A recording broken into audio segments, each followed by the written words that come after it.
PMCC VamanKumar is a national JC's trainer. He is our next speaker, and in the world of training, his ideas, out-of-the-box approach is something that people look forward to. Ladies and gentlemen, presenting PMCC VamanKumar.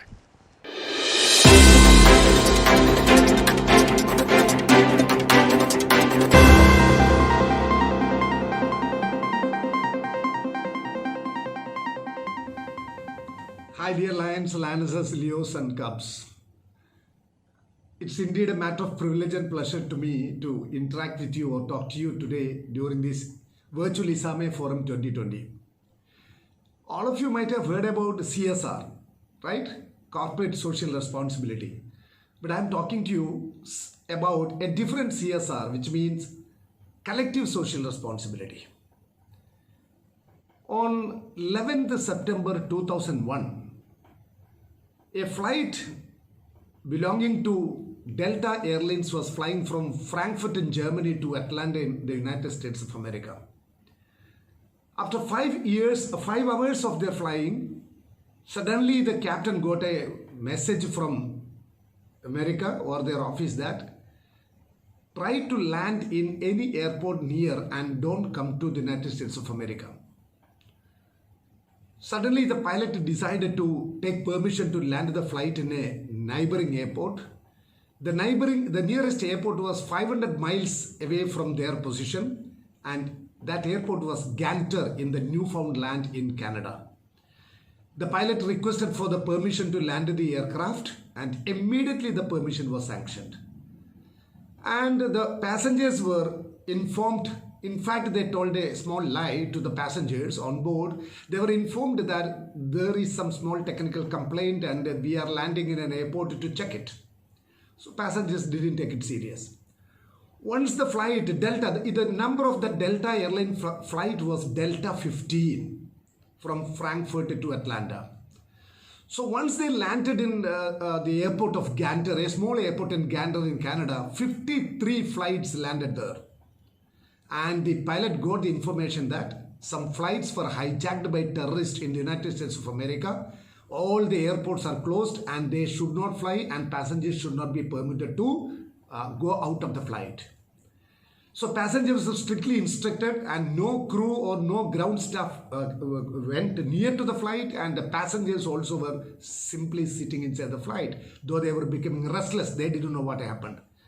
After 2-3 hours, the pilot informed the passengers that there are some terrorist attacks happening in America, so we cannot go now. Now all of you can make one telephone call using your mobiles to your home, only one call, inform them that you are safe. After some hours, there were 218 passengers on board, and the 218 passengers were made to leave the aircraft, and they were taken by buses to a small city called Levisport, 45 miles away from Ganter Airport. Ganter is a small place which has a population of around 10,500, but almost 10,000 passengers from 53 flights had to be provided shelter accommodation for 2-3 days there. So this Delta 15 flight, the passengers in Delta 15 flights were taken to Levisport. The local people converted the schools and the public offices into places of residence. They made all arrangements, makeshift arrangements. They cooked food from their houses. They served the entire passengers. And the next day, the passengers were even taken for boat cruise. Some of them went to the forest for just a trip. And 3 days, the local people looked after these passengers just like the real host with that hospitality and love and care and affection. And after 3 days, when the passengers were taken back to Ganter Airport for once again flying, All the passengers became very close friends. They were chatting, they were talking, they were calling each other by name, they were collecting email IDs, and it was just like an excursion party. And the flight had a good takeoff, and after the takeoff, a businessman from Virginia who was on board went to the head of the cabin crew and requested him, will you please allow me to make an announcement through the public address system? Normally, it never happens in an aircraft allowing a passenger to make announcement, but the cabin crew head went out of the way and he gave opportunity to this gentleman to make an announcement. He announced, ladies and gentlemen, the poor people or the ordinary people or the people of Levisport had taken care of us just like gods, and they gave us the best of the best hospitality, affection and treatment 3 days. Shouldn't we pay back something to the people of that small place? So you please, everybody please write in a paper, pledge something. We will start a small fund so that we can give scholarship to the children from higher secondary classes to college classes. We will give scholarship to the children of Levisport. So whatever amount you all people are ready to give, I will take the same amount and we will collectively make a small fund so that we can help the children over there. Yes, everybody took it very sportive, $100, $200, $50 like that, and the entire passengers collectively gave $14,500 and this businessman traveling by first class from Virginia, he also took $14,500 and they wrote to the corporate office of Delta that we are starting Delta 15 Trust Fund. And Delta corporate office, Delta authorities also took it very sportively and they collected money and they started giving scholarship to the children for higher education, especially college education, for the great hospitality and help they extended to them during that 9/11 incident. Now the fund of Delta 15 Trust is more than 1.5 million. They have already gave educational scholarship to 155 students.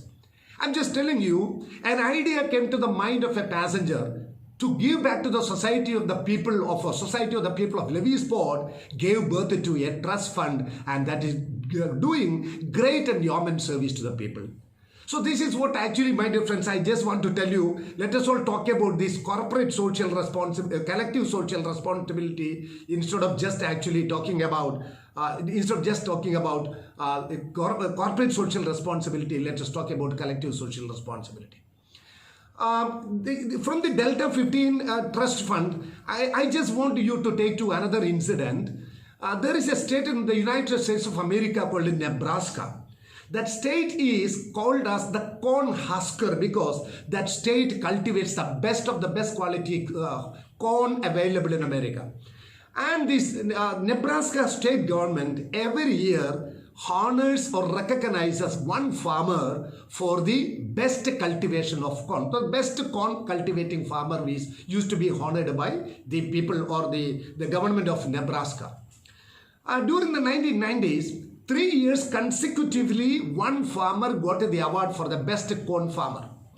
A media man was really surprised. How could this guy get this award 3 years continuously, consecutively? So he went to the farm of this person or this farmer to see what is happening over there.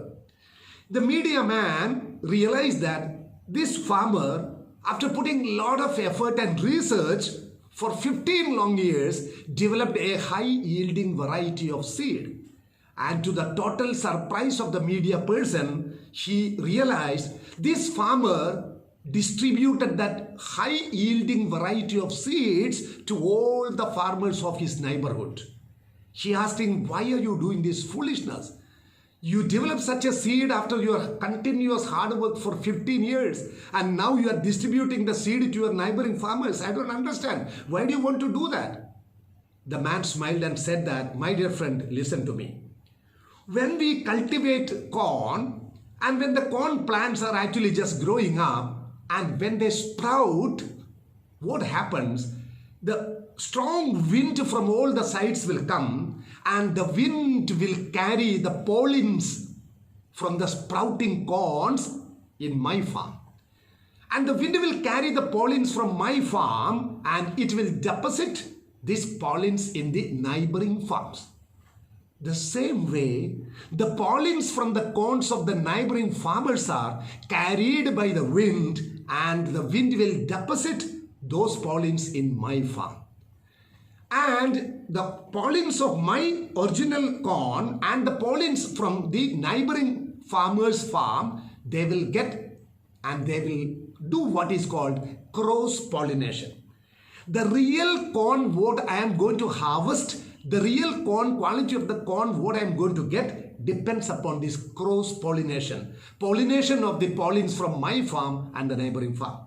So if I use the high yielding variety of seeds and if my neighboring farmers are using inferior quality and variety of seeds, what is going to happen? My corn harvest is going to be inferior and poor in quality.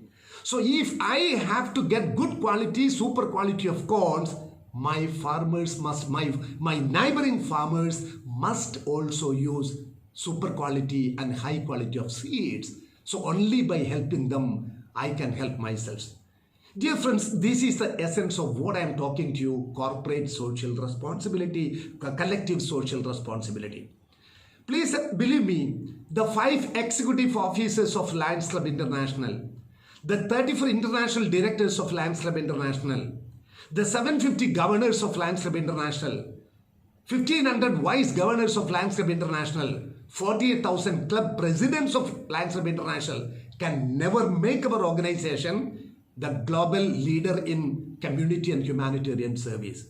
If we have to achieve our target of the LCA forward of serving 200 million people every year, making sustainable impact in the 5 areas of our global causes, all the 14 lakhs line members must feel to contribute their time, their talent and treasure to this great motto we serve. So it is a collective social responsibility. It is not the responsibility of the international president or the international director or the district governor or the club president. So how can we go to that level is another question. So Nebraska farmer's story is teaching us a concept called there are 2 mentalities in this world. Abundance mentality and scarcity mentality. Abundance mentality says that I have lot many things to share with others. Scarcity mentality says that if I give to others, my share will go down. So Lions Club International and our volunteers are the people who always believe in abundance mentality. We have so many things to share with the downtrodden or the underprivileged and the poor people in the world, and that is our responsibility, and that is what the collective responsibility. You know what is 1 plus 1? 1 plus 1. There was a great author or a writer from my state called Kerala in southern India, and that writer told 1 plus 1 is a big one. What a great philosophy. So 1 plus 1 is not 2, my dear friends. When I asked this question, one boy told, sir, 1 plus 1 is 11 because there are 2 ones. And you know, in the plus symbol, if you take that, if you split that plus symbol, you will get 2 ones there. And if you keep them horizontally or vertically, and you will get 1111. So 1 plus 1 is always more than 2. That is what actually is synergy. In social organizations also, we can perform only if we create and develop that synergy factor. That is what actually we have to do. Muhammad Yunus, the 2006 Nobel Prize winner, created that synergy in the social revolution of Bangladesh. Missionaries of charities under the leadership of Mother Teresa, they didn't expect anything. They were not expecting anything. They created that, synergy in helping the people, taking care of the leprosy patients and the poor people. Dr. Verghese Kurian, who started the white revolution in India, organizing a collective activity of all the farmers of, Anand and area and the milk producers of Anand and area, creating India's most leading brand, milk product brand, that is called Amul. Initially, they never expected anything. They all joined together and they took it as a social revolution. So you look into any movement in the world, that is what is going to happen. In 1980, an organization was started in Arizona in the United States of America, and the name of the organization is Make a Wish. That organization is working in 50 countries today in the world. What does that organization stand for?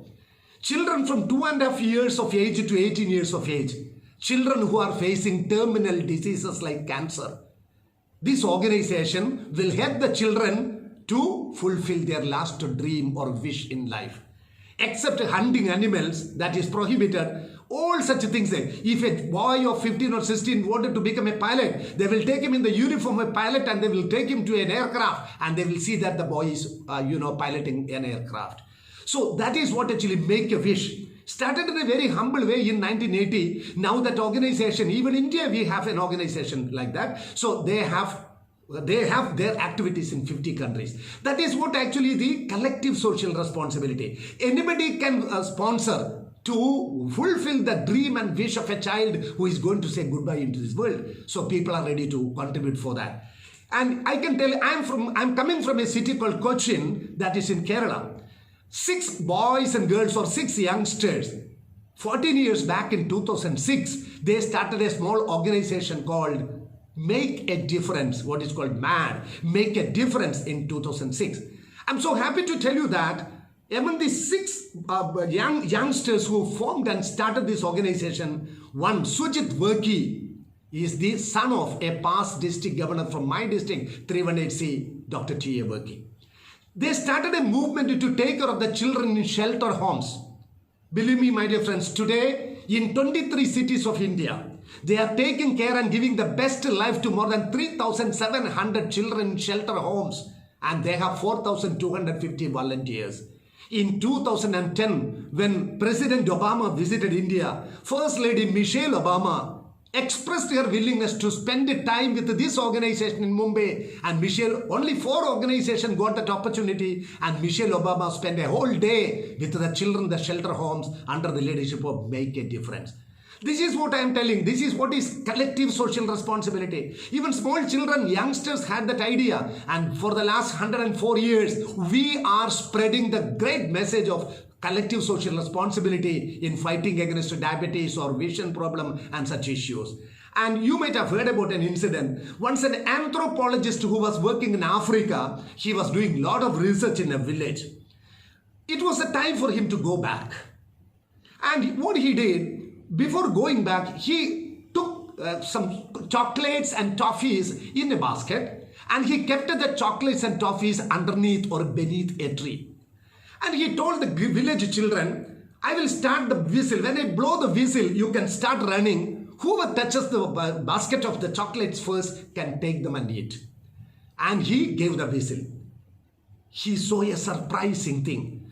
All the children holding their hands in hand, they holding their hands together, they all ran together to the tree, they all reached the basket, they took the chocolate basket, they all started eating together. The anthropologist was shocked. What is this? He asked the children, hey, why did you do that? Why didn't you run and take the chocolate and eat for yourself? The children told, what fun is there and what happiness is there when one person is only eating when others are not eating? And that is what is called the African concept and the philosophy of Ubuntu. Ubuntu means I am because we are. So we Lions always believe in this philosophy, I am because you are. So that is what the spirit of giving back to the society. So let us learn from this philosophy like Ubuntu and let us continue our march to give to the people. Now there are a few questions. Yeah, I am ready to be a part of the collective social responsibility. I am ready to give my time, talent and treasure. Okay, but I have a few questions. Question number 1, when should I give? When should I give? My dear friends, this COVID-19 situation is the best period and time for you and me, the Lions volunteers, to give and be a part of this collective social responsibility. This is the time to give. Any time is the best time to give. Don't wait for the auspicious time to come. Anytime. And don't wait for all your problems to be solved. One day, Microsoft chairman Bill Gates was interviewed, and the interviewer asked him a question. Did you meet a person who is wealthier than you in this world? Microsoft chairman Bill Gates told, when I stopped or when I became a dropout from Harvard, I was just wondering because I had some dreams to start a company. I had no money. One day I was in JFK Airport, New York. I wanted to buy a newspaper. A boy was selling newspaper in the airport. I called him near to me, and when I put my hand in my pocket and my wallet, I realized I had no money to buy the newspaper. The boy understood the situation and he gave me a newspaper. He told, sir, you take it. No problem, I can manage from my profit or commission. After 3-4 months, same thing happened again. I met the same boy in the airport. And again, I had no money. I wanted a newspaper. The boy gave me the newspaper free of cost again. After that, I started Microsoft and I became a filthy rich man. I went to many times to JFK airport searching for that youngster, but I couldn't find him. After some years, I found him. I called him near to me and asked him, "Do you know me?" He told me, "You are Bill Gates, the chairman of Microsoft, right?" "I remember you." "Do you remember meeting me?" "Yes, sir. Twice I gave you newspaper free of cost. I remember you." Then Microsoft chairman Bill Gates asked him, "What should I give back to you?" "You ask me anything. I'm ready to give you anything back. Please ask me anything. I want to give you something back, my dear friend." The boy told, "No, sir. Nothing. I will not accept anything from you. Now you have become a very rich man, a very wealthy man, and now you are asking me what should I need from you. You are offering some help to me after becoming a very rich man, wealthy person. But I gave you 2 newspapers when I was a poor person.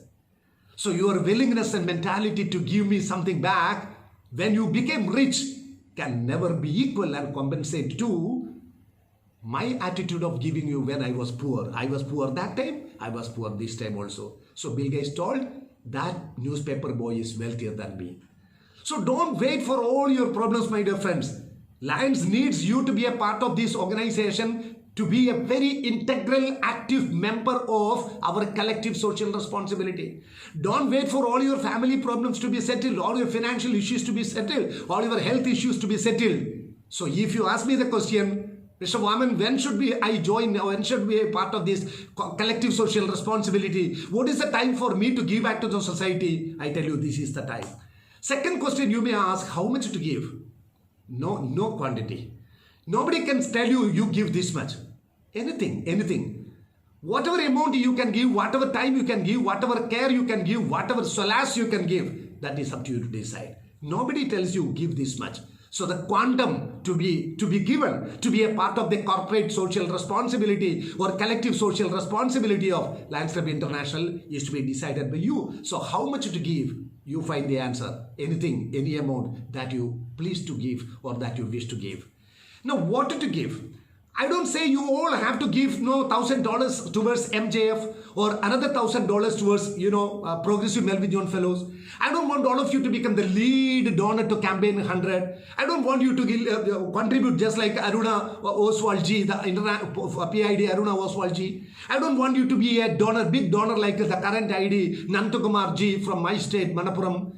You can even donate $5, you can donate for $10, or you can donate your time, you can even give a smile to a person, you can even give a hand to a person, you can even give a shoulder to a person, you can even give good words to a person. So collective social responsibility doesn't mean that you all have to withdraw money from your bank account and give. You can give anything, my dear friends. Then whom to give? Yes, give to the deserving. Don't be judgmental. Don't be judgmental when you give. Give to the deserving people. Yes, we are all giving, through campaign site first. From 1991 to 94, our target was to collect $130 million. We raised $140 million. Campaign site first too. From 2005 to 2008, our target was to raise $150 million and we raised $208 million. Great 2 examples were the Lions very sportively participated in collective social responsibility. So that whom to give, we gave sight to millions and millions of people. We stopped the river blindness of millions and millions of people. We are helping crores and crores of people who are having diabetic and childhood cancer. So whom to give means give to the people who really deserve. Next question, how to give. There is a wonderful story in Mahabharata, the Indian epic. Arjuna always complained to Lord Krishna, why you are always telling that Karna is better than me, wiser than me, and he is a better person than me. Lord Krishna told him, okay, come with me. Lord Krishna took Arjuna to a village and there were 2 small hills. Lord Krishna converted that hills into full of gold and he told Arjuna, distribute this gold among these villagers. Arjuna went and called all the villagers, told that you all come with me. I own 2 hills and the 2 hills are full of gold. I will give you gold. Come with me. Arjuna was feeling so proud because I am going to give gold. and he started shoveling the gold. He was not giving the full shovel because he was feeling that, oh, okay, this is enough. So because he was feeling so proud of himself and so majestic of himself that, oh, he is giving gold with that air, with that feeling, a big thinking that he was actually giving to the villagers. After 2 hours continuous, he felt tired and nothing was happening to the hill. The size of the hill was remaining almost at the same. And Arjuna told Lord Krishna, oh, I'm tired. I want to take some rest. Okay. That time, Lord Krishna called Karna. Karna came and Lord Krishna told Karna also that 2 hills are full of gold. You can give this gold to the villagers. Whatever way you want to give, you decide. You can decide by yourself. Karna straight away went to the village. He called all the villagers and he told them, my dear friends, look, that 2 hills are full of gold. That is for you. That belongs to you. Without fighting each other, you all go, take the gold and enjoy your life. After giving some small instruction to go and take the gold and enjoy the life, Karna left the place. He didn't wait there. What Arjuna was doing, Arjuna was actually waiting for the great words of appreciation from the villagers, praising him and flattering him, talking him about a God who is giving gold to the people. And he was so happy that when the villagers were actually heralding him, telling him, oh, great man, great man, great man. But Karna didn't wait for any words of appreciation. He didn't wait for any praising. He just told, my duty is to give this gold, let them enjoy, and rest of the matter is the happiness of the villagers. And when Karna went like this, Arjuna told Sri Krishna, Lord Krishna, now I understand why you always say Karna is a better person than me. So the answer to the question, what should one feel after giving? You must not feel that I have done something big. I have given something to the society, and so that society must feel that I am a big person or I am somebody who is so big a man or a big an individual. So give without expecting that type of accolades or any appreciations back. When we give, don't run behind fanfare and advertisement. Please give from your heart.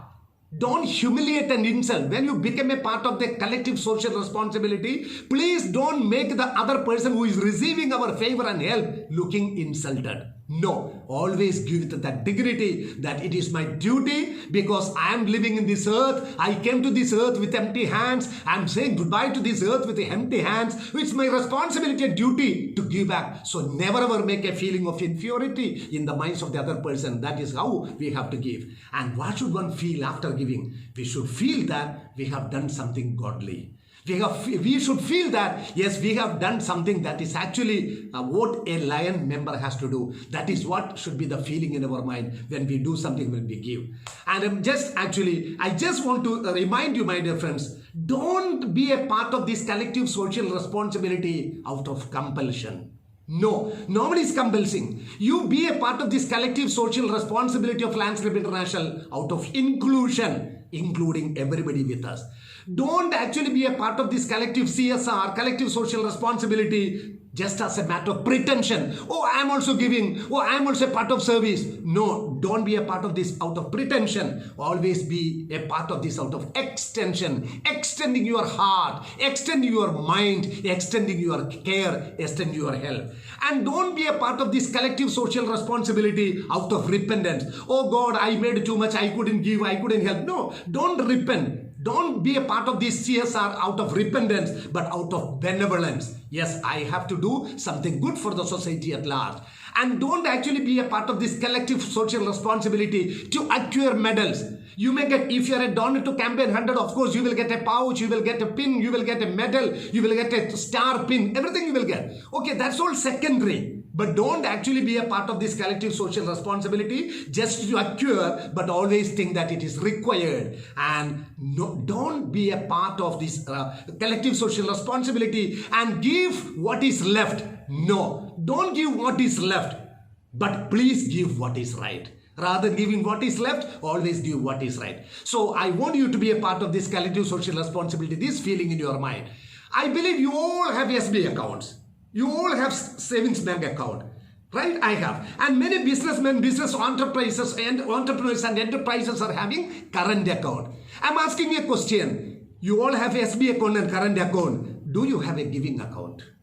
Do you have a giving account? And what is the proportion that you always keep in your giving account to be a part of this collective social responsibility? So how much is your allocation for CSR, collective social responsibility? I'm not talking about the amount of money. So how much will you give? So always have a giving account, my dear friends. Collective social responsibility is a feeling, an attitude, a culture that Lionism is spreading, and we have to be a part of this.